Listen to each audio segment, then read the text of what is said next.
Good morning, everyone, or hello, afternoon, wherever the hell you are. I just wanted to come to you because some things have come to light that I want to talk about. And you know me, if I create a video, then it's something I can share and we can scale and we can scale the knowledge instead of me having these one-off conversations. And so today's, I want to talk about we talk about how bad this term of culture fit is. We talk about that it doesn't help with inclusion and diversity and blah, blah, blah, blah, blah. And people still don't get it. People still talk about culture fit. And I want to frame it differently based on the work that we've been doing if you've been following along with the book club on Sundays, we have been reading How to Be Antiracist. And if you understand some of the work that I plan to do in 2020, it's rooted in how to fundamentally move tech in a way that we're dealing with systems and we're not dealing in silos. We're not dealing in one-offs. We're not dealing with edge cases, because these aren't edge cases. And these are the conversations that people keep trying to have with me. And I'm like, these are not edge cases. And I use the word discriminatory in the title for a reason, because for a lot of people, it is less jarring. And, but I can give a fuck about jarring. I want to jar you. I want to make you uncomfortable. But I want to break some things down. So from the book, How to Be Antiracist, I'm going to read you some definitions, because it under the title, it's called Dueling Consciousness.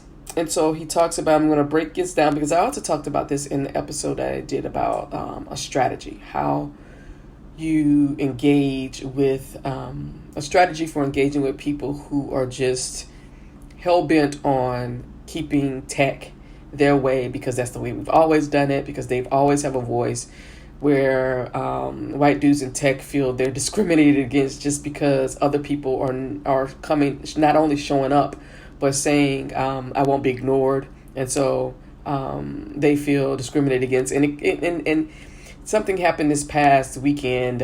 There's a white dude who says he went to this event and someone told him, the recruiter got a little drunk and said that he wouldn't be hired because he was a white dude. And then he felt that the consequences of being just radically divisive and racist and because he was removed from an incubator program or something that he was in, and the final words of the message they sent him was, "Don't be an asshole."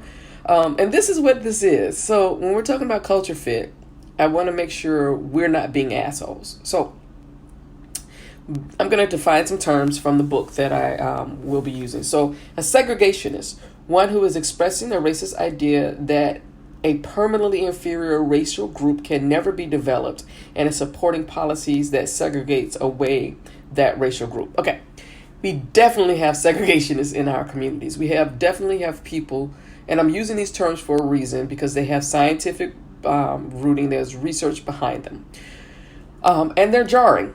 So we have segregationists in tech who believe that their way, and let's be honest, that white dudes in tech are just at the hierarchy, the highest point of the hierarchy, and anybody else, no one else, females, other racial groups, other ethnic groups can ever meet that.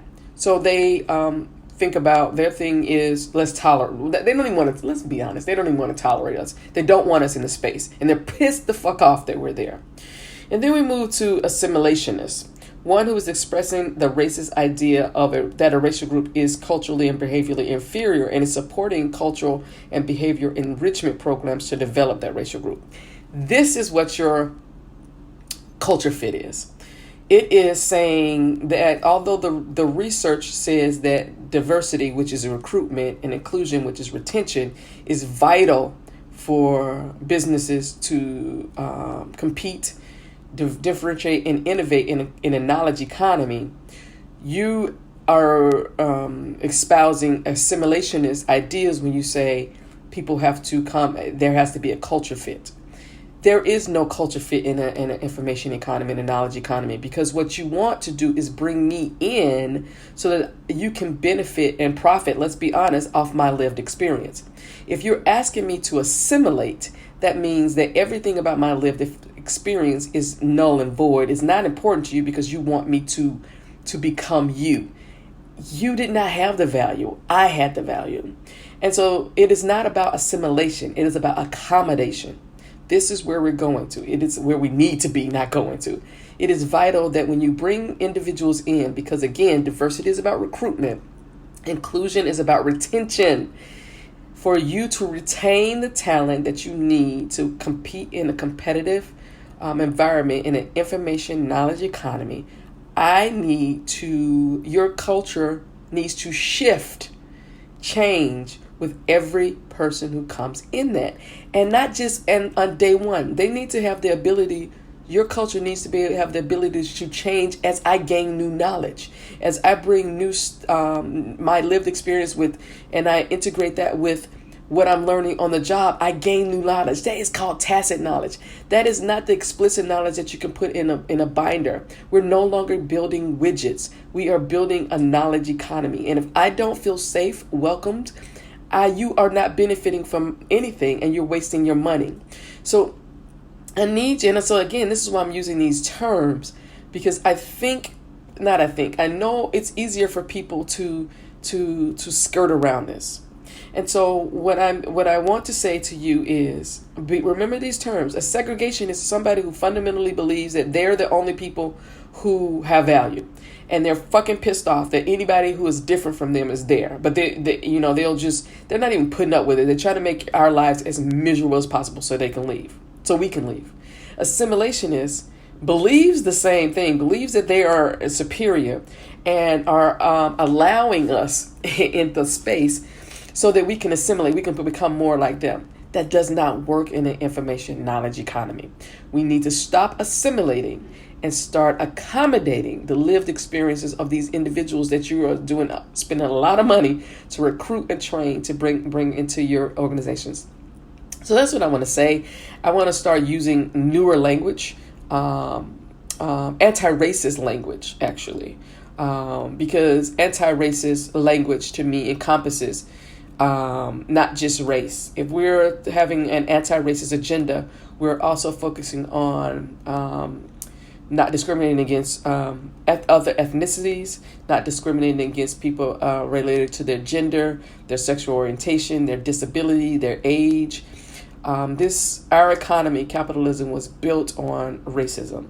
And I want us to extrapolate out the racism of our economy, of how we do business, and of the oppression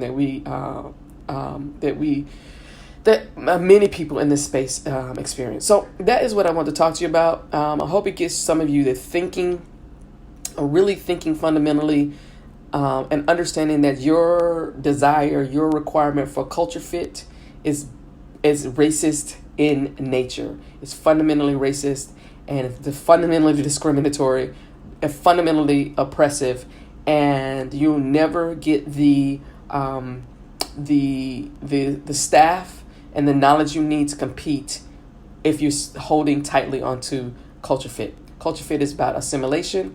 What you need to be doing is accommodating my knowledge, my lived experience to help you grow and scale your business. So thank you and have a wonderful day.